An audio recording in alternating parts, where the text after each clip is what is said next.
and Robbo. It's the most talked about TV show that's not on TV. And I think you guys are amazing. With raw, honest opinions. This was not a mistake. This was a lie. Exclusive stories. Some industry insiders have been talking about this. Is that a Ben, Rob and Robbo exclusive? And plenty of famous faces. I'm not wasting these gold moments on 60 Minutes. The Ben, Rob and Robbo Show is the new way to stream your news. This is the stuff that headlines are made of. Live every Monday to Thursday at 1 p.m. Australian Eastern Standard Time on Ticker TV or Facebook and Twitter at BRR Show. Watch live or on demand. Ben, Rob and Robbo. Streaming across the globe, Ben Norris, Rob McKnight and David Robinson.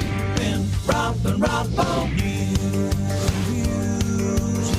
entertainment, it's the Ben, Rob and Robbo. Ben, Rob and Robbo Show. Ben, Rob and Robbo Show. Welcome to the Ben, Rob and Robbo Show. Here's Rob McKnight. Got the bell ready to go. It's another big edition of the Ben, Rob and Robbo Show. And isn't there a bit to talk about today? We will be bringing you up to speed with Pete Evans because there has been a lot happening on that front. Ben's going to take us through that. This is his big story and he has the latest juice on this one. We're also going to be talking to none other than C-3PO himself. Anthony Daniels is in the house, boys! Or on the Zoom. Very excited. Of course, we're joined by Ben Norris and David Robinson. And Robbo, how are you feeling today? Oh, Rob, I'll tell you, I am so bloody hot, but my temperature is being brought down by this amazing little thing. That I want to show this to you. This is a contraption here that you wear around your neck there. You've got two fans, and when you're someone who sweats a lot like me, you can put this down here like that, and it just makes you feel cool. The coloured lights are there too, because I like a bit of showbiz. And you can find these for $10 at kmart.com.au. Rob? I thought you were about to say, and you can get them for 4 easy instalments of $49.95 just by going to davidrobinsonsellshissoul.com. Yes, oh, that's good. Robbo.com.au. We've got all of these great things up here, but it really does work. They're amazing. I was walking through a shopping centre the other day, and I was pretty cool. Yeah, you don't look cool with them. I thought you looked like a robot. So when you started the show and you had that on there, I thought you were being C-3PO. Like, I thought you looked like one of those sort of robots from Prometheus. And yeah, sorry, guys. Robbo, I don't know. Yeah, no, what's weird is I'm used to having fans really close to me, unlike you two. So I guess that's where that comes from. Don't make me wheel out my Joe Hildebrand Logie's red carpet story. Please, story number 12. Story hashtag 12. I was going to say 12. We are in weird way. I think I should clarify this to you guys. Like, if you have the need to try and tell people you have fans, you don't really have any. Sorry. If anyone loves Robbo, please head to our social media at BRR Show on Twitter, Facebook, and Instagram, and let me know if we're still friends. Okay. Kitty's well, got we've started claws. off. Yeah, we started off really well today. I think it's going to be a fun show. What is in your coffee today, Robbo? You're sounding very peppy. Look, you've got to be peppy when it's 45 degrees in a garage. I mean, studio. You've just got to try and be peppy about it. Also, a studio that had a snake in it the other night. That's not a euphemism. That is actually true. There was a carpet python crawling slowly through this. It's been a big time on here on the. I thought you were used to seeing pythons in the studio. You know, that's actually no. That's a story for the BRR Show up late. Oh, okay. We just don't want a demonstration. All right. We've got a lot of hot topics to discuss, so let's get into it. Because, as you've no doubt heard, following a new cluster of COVID-19 infections, South Australia has revived some restrictions. SA Health has confirmed 18 new cases, and they can all be traced to a worker at a Medi hotel who contracted the virus and then spread it to their extended family. Now, that brings the total to 34 active cases in South Australia. The state was quick to react to the new cluster. All international flights into Adelaide have been cancelled. Gyms will be closed for 2 weeks. Community sports will also temporarily halt games both indoor and outdoor. Pubs, clubs and restaurants will be capped at 100 and no drinks standing up. Beauty and hair will continue to operate, but they must wear a mask. Ben, What do we do here? Because surely we are going to go into various stages of restrictions. Are we going to go into various stages of restrictions every time is there a cluster? Is that sustainable? You know what? I think that, nothing in life happens in a straight line. We like to think when we were brought up to read stories and see films that there's a beginning and a middle and an end, and it's always going that way. Everyone would like to think that their life is like one of those quick movie montages. But it isn't like that. It's always zigzagged. It's very much back and forward. And so I think, while we do tackle this virus, we are going to have to be really patient. And there are going to be moments in which we can take a step forward and we may have to take a step back. Melbourne is celebrating, nearly 2 weeks of zeros, which is fantastic. But, we're very much aware of the fact that we could easily go back into lockdown. And whilst it may seem hard to understand, it is the best thing. I mean, look, everyone's talking about us around the world, which is exciting. Yeah, it's certainly true. But Robbo, what do you think? Because we face this situation that are we going to go into lockdown every time there's an outbreak, which theoretically will happen? Of course it will. This has been my kind of problem with it's been great to lock down everything, to save a lot of lives that has happened in Victoria, of course, and also across the country. But my thinking has changed, and it's been changing over the last couple of months. I've said on our program here that, well, unless you get rid of it, unless you have the vaccine, I guess, you can't stop it. So I'm assuming now there will be no international arrivals into Australia. I know that there are some, they've got a quarantine and things like that. But are we, every time someone, gets COVID, are we going to lock it down every single time? It just doesn't, I just don't see it being viable. And in your first question to Ben, you said sustainable. I think that's a really important word. Is it sustainable to keep doing this? I don't know. My first thought, actually, having a brainwave while we're on air, which is good. What I like is that they haven't gone down this idea of we're going to lock everything down. No shops open. None of this. The great thing is, as you mentioned, Rob, beauty and hairdressers can still remain open if they wear masks. I think that's probably the right road to go down, as opposed to going, oh my goodness, shut everything, close doors. I actually kind of like that, and I think that's the good way to go. Hopefully that'll be the way that we move forward in the future, as opposed to just shutting down all businesses. Yeah, I agree. I think you raised some very valid points there, Robbo. The issue we now face is Victoria did a great job getting those numbers down. Yep. But if we start getting a couple of cases, how far do we go with those restrictions again? This is going to be the next, actually probably the hardest decision. Lockdown was a sensible decision. Now it's the theory of what you do going forward. This is going to be a real test for any leader in any state.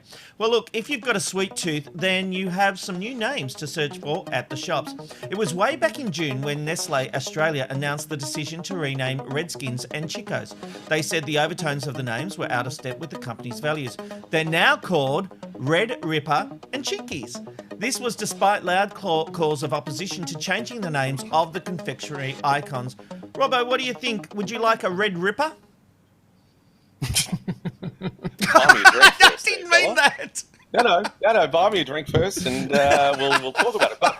But look, this is the thing. There was a great kind of outpouring, as you mentioned there, of going against the renaming. I didn't see a lot of outcry or loud voices to say that the names should be changed. So it was almost like what we're talking about all the time, which is being outraged for outraged sake. That we're getting outraged on behalf of people who were not outraged. Now, I was against the renaming of these lollies. I don't think it's a massive thing. I don't think it should have happened. But that's the thing. Where was the outrage for the names of those lollies? Boys, I'll put you on the spot right now. When did people come out and say that they hated them and they marched in the streets? And for the second time this week, I'm going to go against... I think I said, why are we changing the names back when we had this discussion initially. I'm actually changing my mind because Redskin does have overtones in the States. And, like we saw fags. Remember those cigarette lollies, the fags you used to suck on? I used to love sucking on a fag. And they're now called dags or something like that. Fads. It's a fad. Thank you. What my grandfather said when he found out I was a homosexual. He said it was a fad. So I think that's how they. But But you know what? It was a proactive move, and not everything has to come down to the outrage of something. This company, which was once called Nestles and changed its name to Nestle. No. It is. Drano told me that I was right. Okay. Sorry, an undisclosed person. Can I quickly say made up in your own head. Bags. But in Australia, Redskins meant a lolly. That's what happens in Australia. Redskin meant a lolly. Chicos meant Chicos, right? They just meant a choc-flavoured jelly confectionery. Fags, on the other hand, was a derogatory term made against homosexuals in Australia and around the world. You can understand why you would change the term fags, but Redskins and Chico in Australia were not derogatory terms. They're not sold overseas. We're an international community now, Robbo. Does this hurt anything? A kid in one generation's time, no one's going to remember that they were Redskins except us old farts, and no one's going to care if they're sucking on a Redskin or a Red Ripper. They won't care. But we're talking about... But hold on. You go on about cancel culture all the time. Know. We are cancelling something now that doesn't need to be cancelled. So what that does... And I've always really admired this about you, Rob, with your opinion, and that is that if you put the majority offside, then the minority doesn't always get their very much anticipated or very much needed change. This, to me, is one of those things. Now, the Today Show did a poll, and they said it was their biggest ever. This was back in June. They got 70,000 people who responded to that poll, and it was overwhelmingly in support of not changing the names. Now, isn't this just classic cancel culture where no one complained, no one had an issue? Corporates in some head office went, "Oh, we got to do that," and then it just puts everyone off. Ben, what do you think? I'm really confounded by Robbo today because, like, at the end of the day, it's hard not to step over the fact that he's like, well, fads, that's a derogatory comment about homosexuals, so that affects you, Robbo. But hang on a sec, if you were an African-American, then you would be offended by Redskins and you would want the name changed the same way with fads. No, sorry, we do not know that. We haven't had an outpouring. We have not had just a point of order. The Redskin is a reference to Native Americans. 100%. Okay, well, look, sorry, I got that wrong. But what I will like to say is that I just think the names needed to be changed. And I think it talks a lot about maybe the pools of people we talk to in the fact that we don't know Native Americans that were upset about this, but they do exist. They were offended. The name needed to be changed. And as Rob McKnight was just saying there, which is very clear, the next generation won't even care about any of this. Why can't we evolve and change the names of brands and things that actually offend people deeply? Not shallow cuts. We need to see who these people are who are offended, because this sounds like classic cancel culture where a white person in a boardroom or in a marketing room has said, "Oh no, we better get on this because maybe go and have a look online. Go and look at that. Sorry, Reddit is not a reputable news source or a thermometer of what people think. I want to see if there was a large contingent or a group of people who were Native American and said, "Look, we are really offended by this particular confectionery in Australia. We live here." Then absolutely, let's have that conversation. So far, there has been zero evidence of anyone who has been offended by Redskins or Chicos who have come forward. It has literally been one of those things of where we're going to be offended on your behalf. That dilutes the actual arguments of racism, of really awful nicknames. That's what that dilutes, because they're more interested in how to change the way the world is made, extending, for example, Indigenous life here in Australia, making their life extend more than what it should, than what it has been. That's important stuff. The idea that it's a Redskin and a lolly, when no one has been outraged from that community to a large extent, why change it? Well, here's the thing, Robbo. I am against cancel culture, as I've very specifically said on this show many times. Having said that, I really don't have a problem with this. I don't have a problem with minority members of the community being thought about, even if the large majority aren't considering this. It's not being cancelled, they're just being changed the names, and a rose by any other name still smells as sweet, Robbo. And I think a red skin is still going to taste so delicious. Well, then you cannot sit there and say that you are against cancel, like that you hate cancel culture. Because you've just contributed to it. You just said, let's cancel that name. Robbo, there are degrees of everything in life. Nothing is a black and white issue. And this is where we get down to in our society right now that everyone says you've either got to be position A or position B. Well, you know what? On this one, I'm somewhere in the middle. I don't like Nestle spoke to the minority, guys. Can I just quickly say, because like Nestle spoke to the minority. Sorry, it might have been sorry, really I was small. In a thought. Sorry. No, that's okay. I haven't been able to have that many thoughts as there's been a lot of talking, but I just would like to say that Nestle, what they did was they spoke to the very small minority. And Robbo, your vox pop on that small minority, I don't think is that great. And I know you well enough to know that if you had a friend that was deeply offended by this, even if it was one, you would stand up for them. And so that is simply what has happened. This is a step in the right direction. I might just finish that thought if I may, because what I was saying was that there are degrees. So where's Ben gone? Oh, sorry, I just went to get my sandwich because this seems like this might go on a while. I just... Okay, we'll move on. Okay. Yeah, I guess we'll move on then. No, it's all right. I know you are. I know you are. I've just really lost the juice of what I was saying, so let's just move on. Okay, well, season 4 of The Crown, centred around Princess Diana and Prince Charles, has delivered the juicy, thrilling drama it promised. However, an opinion piece for the Daily Mail from Piers Morgan has called Harry a hypocrite for working with Netflix despite the unflattering portrayal of his parents. Morgan described Diana's depiction as delusional, needy and childish, while Charles's comes across as sour, monstrous and cruel. Prince William is said to be enraged by the unfair and untruthful representation, but Harry continues to work for Netflix in his multi-million-dollar deal with his wife Meghan. Morgan says that by doing so, Harry is accepting money made from humiliating his own family. Ben, I agree with Piers Morgan. Should Harry step away from Netflix in defence of his parents? No, not necessarily, because I think from what content is being created by Harry and Meghan is going to be really strong content, because they've actually been doing they've been building a lot of foundation with great storytelling and using their power and their voices to do good things. They're addressing bullying online. The list could go on. I could talk about this forever. So their contract with Netflix really doesn't have anything to do with the production company that made The Crown. And I think that both of those two are quite aware of the fact that it's a very separate situation. No, now, it's when not it comes to separate at all. retelling, Netflix is the broadcaster. Absolutely. No, when it comes to retelling someone's story, like if The Crown is being made, let me tell you, this is a director, this is a writer's vision of history. It's never going to be accurate. Look, if they made a doco series on the Ben Rob and Robbo show, like Tiger King, where Rob McKnight was Joe Exotic.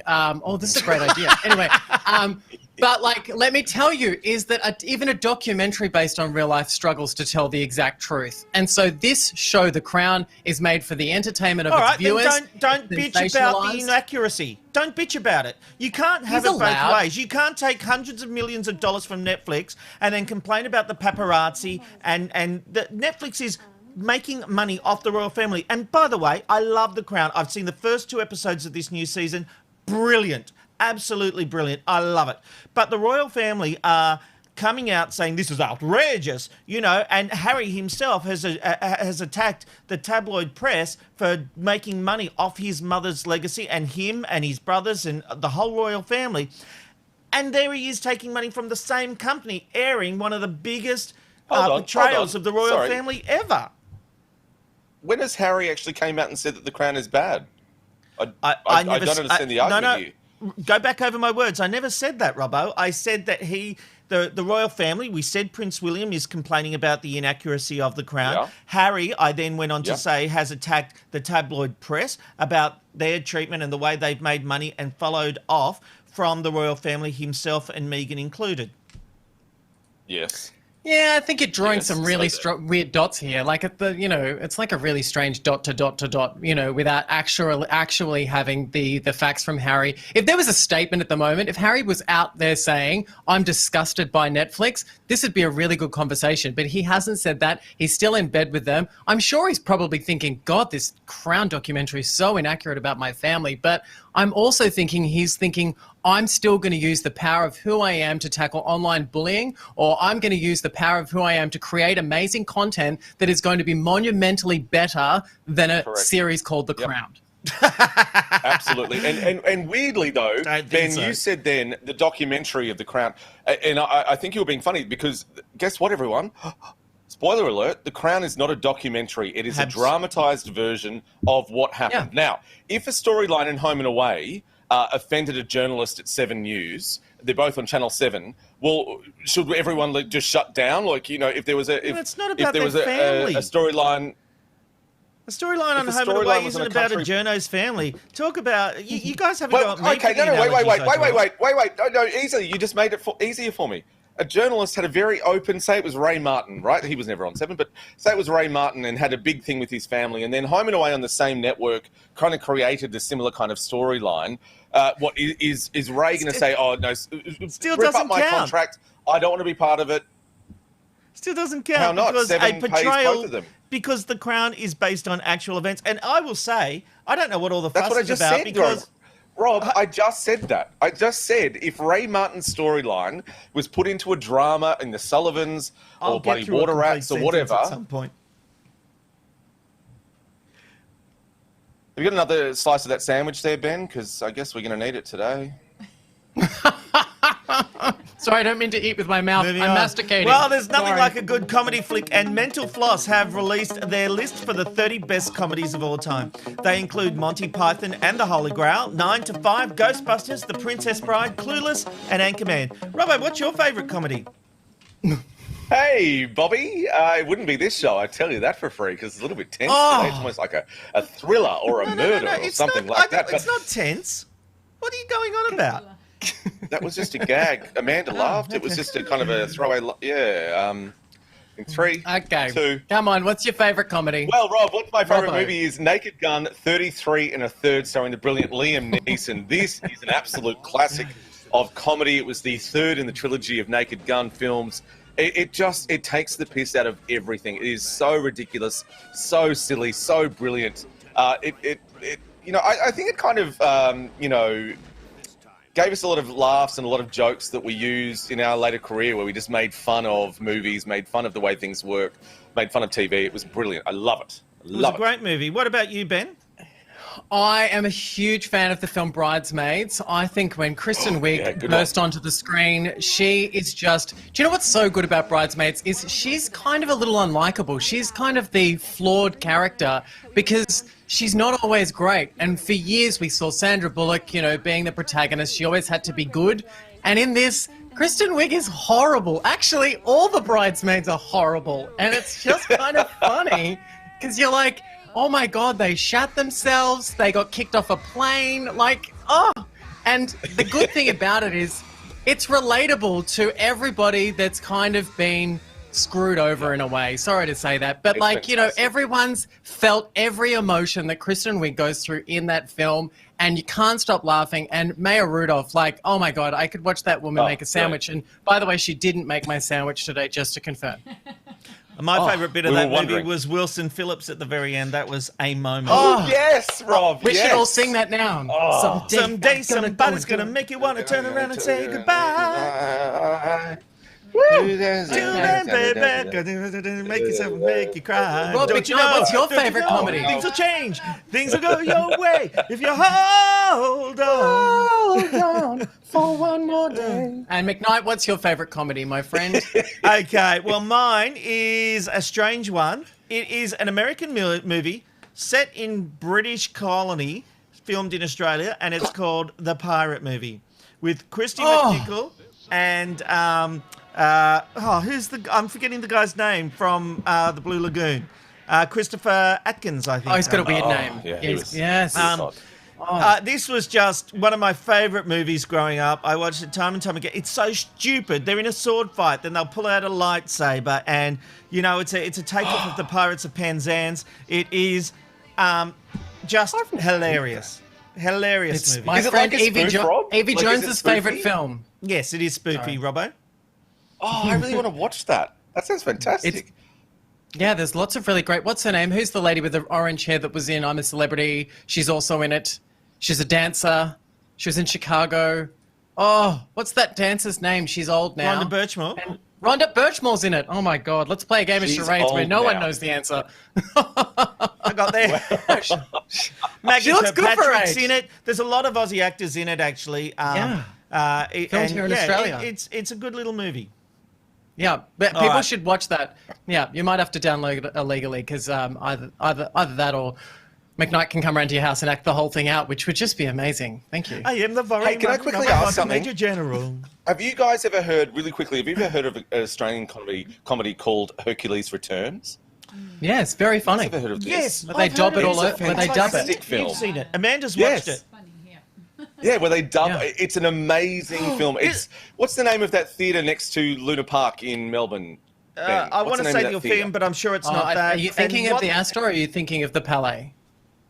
The Palais, yes. It was filmed there. It's amazing. If you can find it, it is a sensational Aussie comedy if we're talking about comedy. Sorry, Rob. And what it is, it's based on when these guys used to overdub films with their own narrative. And the plot of the film is that they're showing this classic movie. They've lost the audio track, so they literally sit in the booth overdubbing it. It's perfect. Yeah, it's really. I think it came out in 1993. So there you go. Well done, Ben. Hey, look, yesterday was a big day for Pete Evans and his followers. And Ben, I think this guy is cooked. Yeah, 100%. So yesterday we discussed Pete Evans' involvement with I'm a Celebrity, Get Me Out of Here, Australia, to which we confirmed he was in North New South Wales ready to start production on the Channel 10 program, which was going to start production today. I'll tell you what, however, as we know, his very controversial post over the weekend, which included a neo-Nazi symbol of the Black Sun, spelt basically doom for the controversial chef. By 3 p.m. yesterday, his publisher, Pan Macmillan, had abandoned their contractual relationship with Evans. This was the message that came out from Pan Macmillan. Pan Macmillan does not support the recent post made by Pete Evans. Those views are not our views as a company or the views of our staff. Pan Macmillan was finalising its contractual relationship with Pete Evans, and as such, they will not be entering into any further publishing agreements moving forward. And they also went as far as saying if any retailer wishes to return Pete Evans' books, please contact Pan Macmillan. This is pretty outrageous. So yesterday, with Pete Evans in lockdown and production scheduled to start today, Channel 10 and ITV Studios made the decision to go into damage control and ask Pete to post an apology for his neo-Nazi comment, which sounded a bit like this. So this is the tweet. Sincere apologies to anyone who misinterpreted a previous post of a caterpillar and a butterfly having a chat over a drink and perceived that I was promoting hatred. I look forward to studying all the symbols that have ever existed and researching them thoroughly before posting. Hopefully this symbol resonates deeply into the hearts of all. However, there was no turning back at this particular point, as Pete himself confirmed that he knew exactly what this post meant. So we've got a little graphic now which shows you Pete was questioned about this, the questioning of the symbol, and he said he was waiting for someone to acknowledge what this imagery meant. Pete Evans, come on, like he cooked himself with this because he knew definitely exactly what he was doing, Ben. He knew what that symbol was. To BS his followers and say that he didn't know, he is a liar. So I woke up this morning and was on Kyle and Jackie O discussing this with Jackie O and Kyle. And you know what? The interesting thing about just before going on air was that it was confirmed to me that Pete Evans was fired. Now, Pete Evans will not be in I'm a Celebrity, Get Me Out of Here, which is a pre-record that starts today and will not be seen on screens until the 3rd of January. Channel 10 have come out. They have said that Pete Evans is not in the cast, but they really haven't confirmed the fact that they chose him in the first place. So today, what was as we interesting about this, Ben, I want to jump in because you had a big exclusive yesterday, and what 10 have tried to do today is put out a statement to as many reporters as they can, trying to discredit your report and say, oh, Pete Evans isn't going into the jungle. Well, no. And why is that, Ben? What happened this morning that made that a true statement? Sorry, say that question again. Sorry, I had a stroke. What was that? I was saying what made that statement from Channel 10 true? The fact that he isn't going into the jungle. It's none other than they fired him this morning. Isn't that correct? Well, they fired him, so he's still there. He has been told that he is no longer required to be on the show. The nature of this show means they can pop celebrities in whenever they like, so they won't be replacing him today as the production starts. They will be putting an extra celebrity as the show goes on. Channel 10 are yet to actually confirm this whole story, but apparently Pete Evans is pretty pissed off, and whether or not they get him to sign a contract that says he's not allowed to talk about it and therefore is entitled to his pay, which is believed to be anything between $50,000 and $250,000. Majority of people in the industry are saying that Pete Evans himself will take the opportunity to be silenced and take the money from Channel 10, which I would say is a really bad idea because I've gone on the evolution with Pete Evans on this. I thought, you know what, if he's a PG Pete Evans, let's have him on the show. Pete Evans on TV can be good content. I personally didn't understand the ramifications of what he was talking about. I didn't understand the connections properly through to Christchurch and the origins of that image. Once you understand that, once you speak to someone who is Jewish, who might be offended with the anti-Semitic remarks that are included, you 100% see that there is no purpose on Pete Evans ever being on television ever again. And therefore, today, we have seen, and I think we've got graphics of this as well, we've seen multiple people who are in bed with Pete Evans pulling out their contracts. So here's just one of them, which is, Rob, can you read? I can't read that. Who's the brand it's there? Baccarat Australia responding to a question on social media. And it says, hi, Jeff. Baccarat Kitchenware has recently been made aware of the social media posts and comments by Mr. Pete Evans, which are completely contrary to our values. In our view, the images and views expressed by Mr. Evans are abhorrent, unacceptable and deeply offensive. Baccarat will immediately terminate its license agreement for the manufacturer. It gets cut off there. I can also tell you... I want to say... Yeah. Sorry, I just was going to say... Yeah. Robbo, I was going to ask you a question in a second, but sorry about the delay. But Big W has also told, has spoken out about it. Not only Big W, but a whole list of other people that are distributing his books. No, everyone is slowly but surely deplatforming, which is what we're talking about. Before I kick it over to the two of you, I just want to quickly say something which is really important to me personally, and that is my opinions yesterday and supporting Pete Evans to be on the show came from a nice place. It came about not deplatforming people and enjoying conversation with people you don't necessarily agree with. I am in full awareness of how wrong that is now, and I apologize to anyone out there that I've offended. I'll leave that with you, boys. We all grow, Ben. We all grow. I stood up for that guy appearing on this show. I hate the fact I put him on this show now. And admitting that on Twitter, I got abuse because I didn't stop it the first time. You can't win with some people on Twitter. You can only evolve and be true to yourself. The simple fact is this guy's career is dead.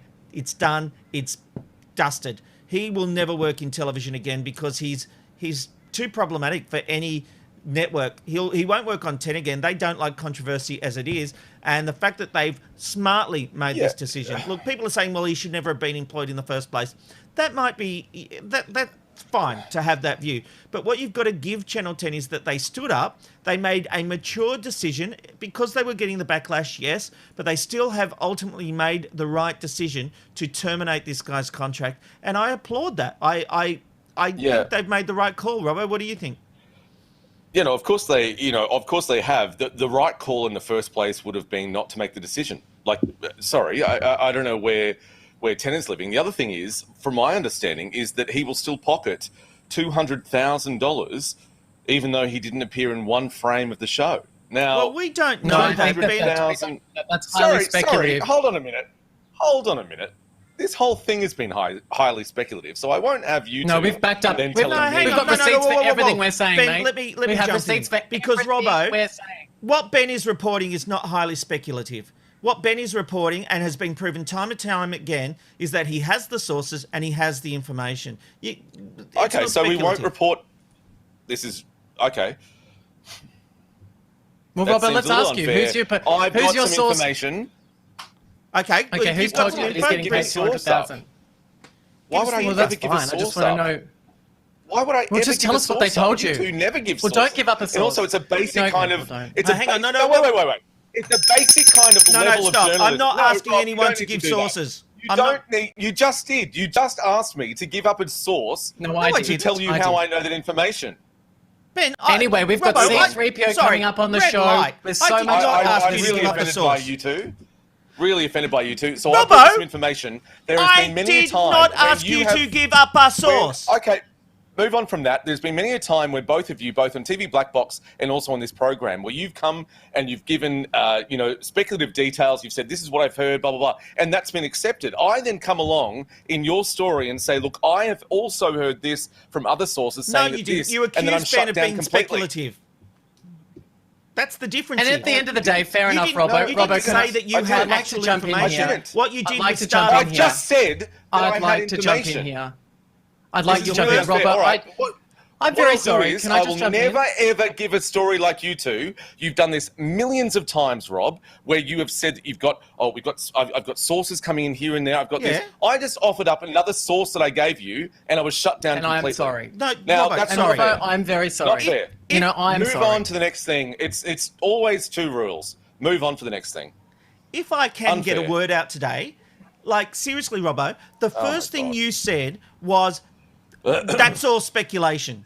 And that was the point I was picking you up. I did not hear. I'd like to watch it back, It is not always possible to hear everything going on. I never heard you saying that you had new information from your sources. I would love to hear that information. What I was doing was defending Ben's reporting because there are enough people outside of our group trying to rip him down, including Channel 10 trying to discredit him when he is presenting information that is factual. So I was sticking up for one of our people. So that's the only point I was making. I would love to hear what you're hearing. I've got nothing. I've forgotten. Let's move on. Well, I just want to wrap this story up really quickly and just say it is an emotional time, and I think there's been some really hard decisions. There's been a lot of money spent on what has happened with Pete Evans, and I think that Channel 10 have done the right thing, and I think that Pete Evans is probably going to have to spend some time thinking about the way in which he wants to share information and making sure that information that he is providing to his followers or on social media is accurate and not something that has just been thought of. Thoughts aren't facts. And there's something in that for all of us. Don't I think so? Yeah. Oh, God, I nearly fell off my chair. Fair enough. All right. It's time for This Day in History with Robbo. Oh, fantastic. Great. Hello there, everyone. We're going to talk about football, Britney, and mouses. That's what's happened on this day, November 17th, throughout history. Let's have a look now. And it was on this day in 1970 that Douglas Engelbart received the patent for the first computer mouse after creating this prototype we see here 2 years prior. And it was in 2003 on this day that Britney Spears received her star on the Hollywood Walk of Fame, making her the youngest singer to ever do so at just 22 years of age.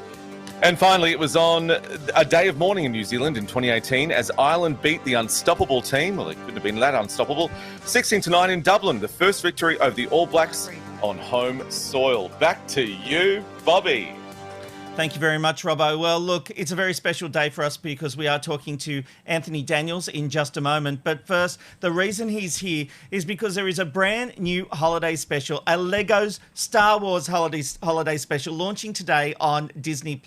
Now, in 1978, there was a holiday special that was panned by critics, fans, and the actors themselves. But this new Lego Star Wars holiday special makes up for all of that. Have a look at this. It's hilarious.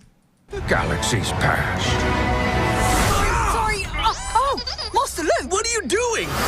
This is so cool. We've seen my master. My master's master. Concentrate. My master's father. Impressive. My master's father's master. Emperor Palpatine? I don't believe it. You think maybe you could put a shirt on? It's a key to travel across space and time. I will change the future. So sure are you? Mm-hmm. Less talky, more fighty. Pod races. Jigs. Oh, double jigs! Oh. So cute.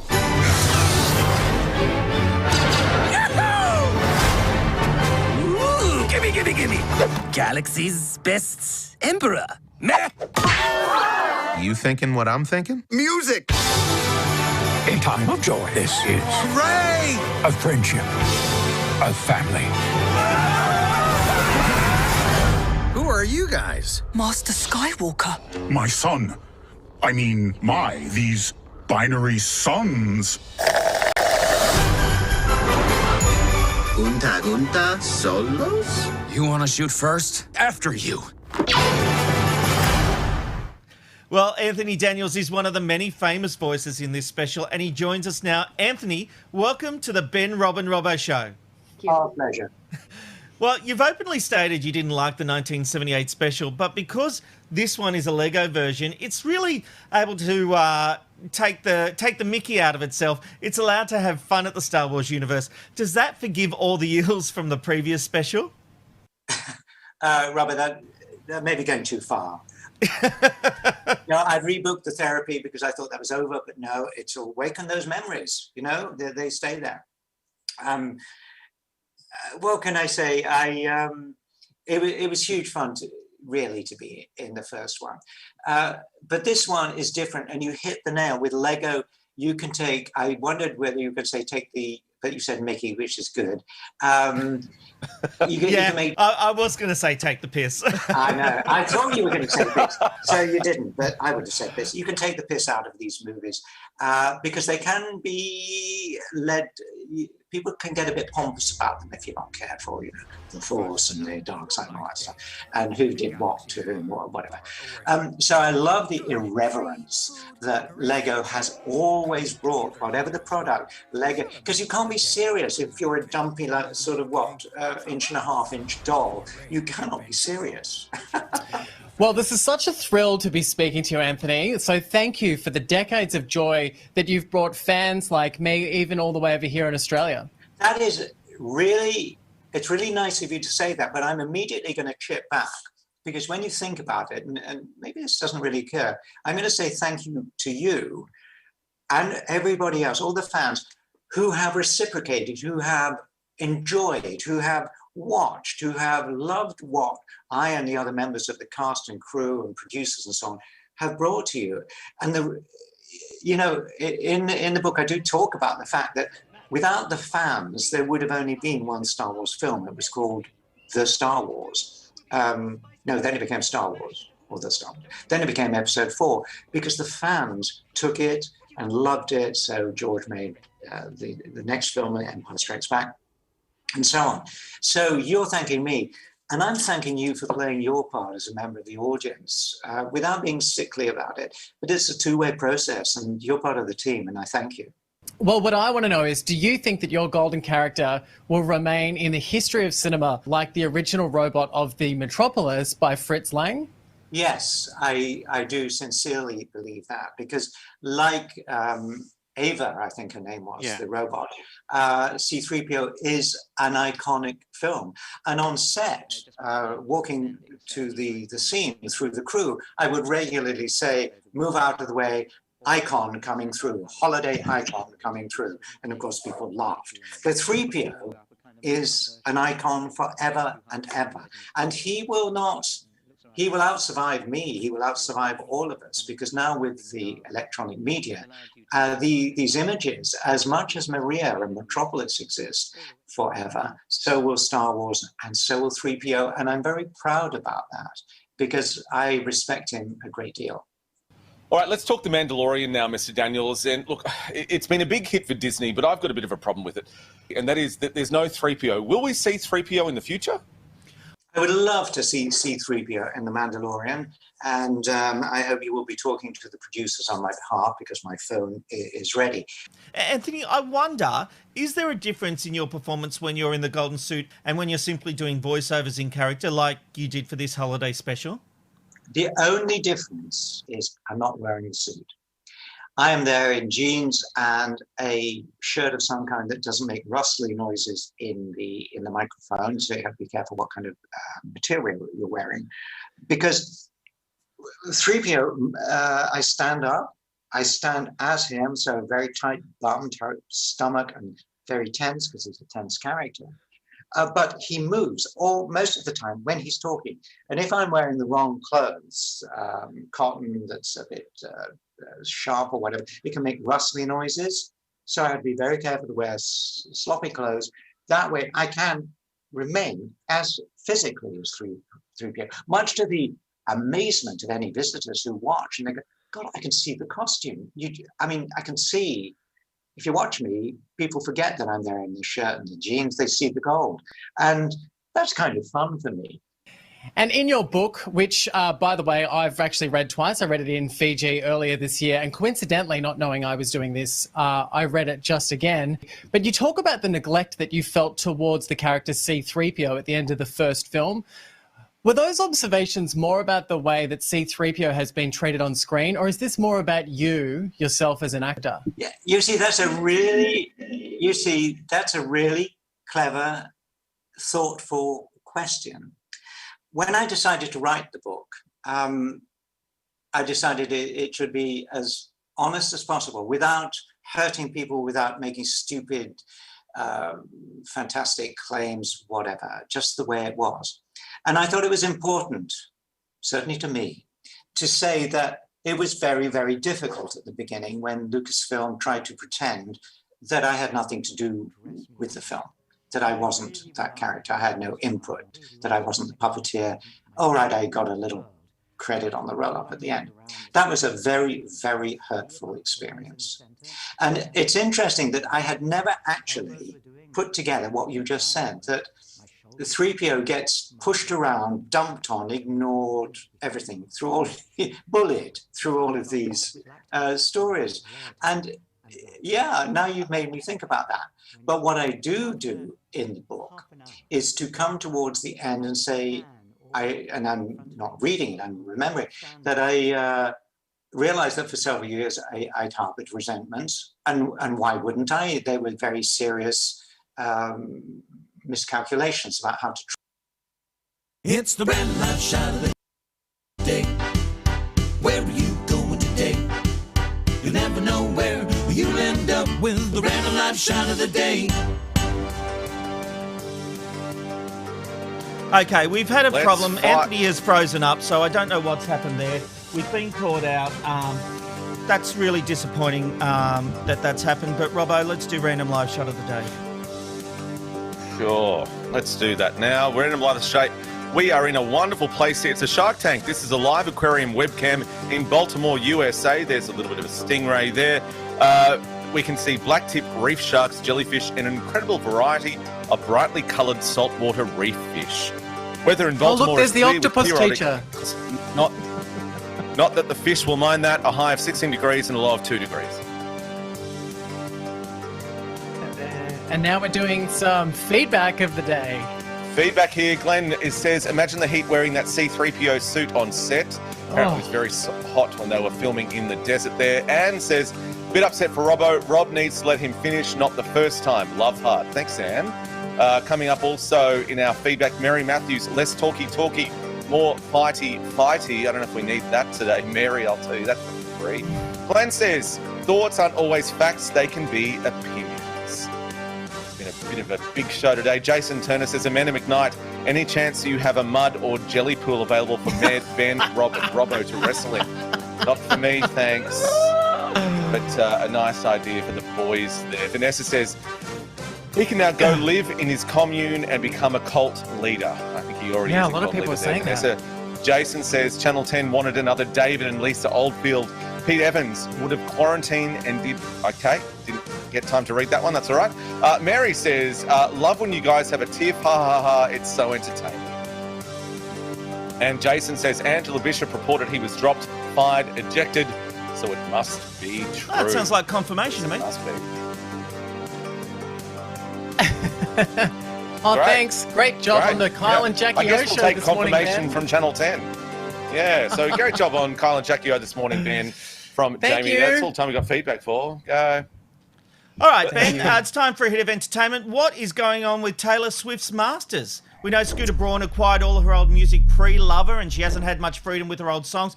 There was even talk about her re-recording her entire albums to get around this. What are the latest developments? Well, Rob, this is kind of outrageous because it's been a topic of massive discussion in the music industry as Taylor Swift ended up in a position where she no longer owned her own catalogue of music from her old record label, all the way up to Lover, which was only released last year. Look, news broke overnight that Scooter Braun, who manages the artists like Justin Bieber and Ariana Grande, and who acquired her catalogue, has now sold it to someone else for $300 million. In a tweet just a few hours ago, Taylor provided some more information in her statement. She spoke of negotiations with Scooter, saying, Scooter's team wanted me to sign an NDA stating I would never say another word about Scooter Braun unless it was positive, before we could even look at the financial records. So I would have to sign a document that would silence before I could even have a chance to bid on my own work. My legal team said that this is absolutely not normal. She went on to say, a few weeks ago, my team received a letter from a private equity company letting us know that they had bought 100% of my music videos and album art from Scooter Braun.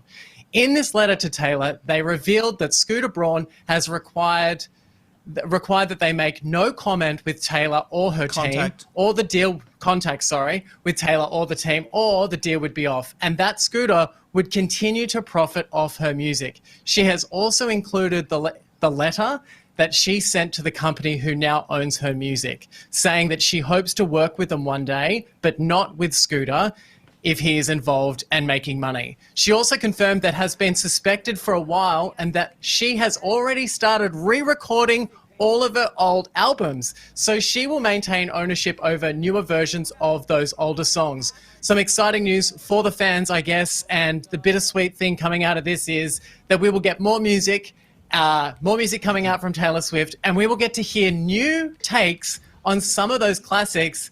But look, a bit of situation all around, and I have to say, I think Taylor Swift, she's done the right thing by coming out and just being really transparent about this. Yeah, but, absolutely. I think fairly hectic. I don't think it'll be different. I think she'll try to make them sound exactly the same. I think she will then put pressure on Spotify and Apple Music to say, if you stream my old albums, you will never have access to my new catalogue. So they will get rid of the old albums. They will only use her new re-recording. So when you search for any of her old albums, you will get these new versions. That's my hot tip. Yeah, I think that you're probably Benjamin, right. Some scary... Yeah. Sorry, what was Benjamin, that, Robbo? Some scary news. Benjamin, some scary news for Delta Goodrum. What can you tell us?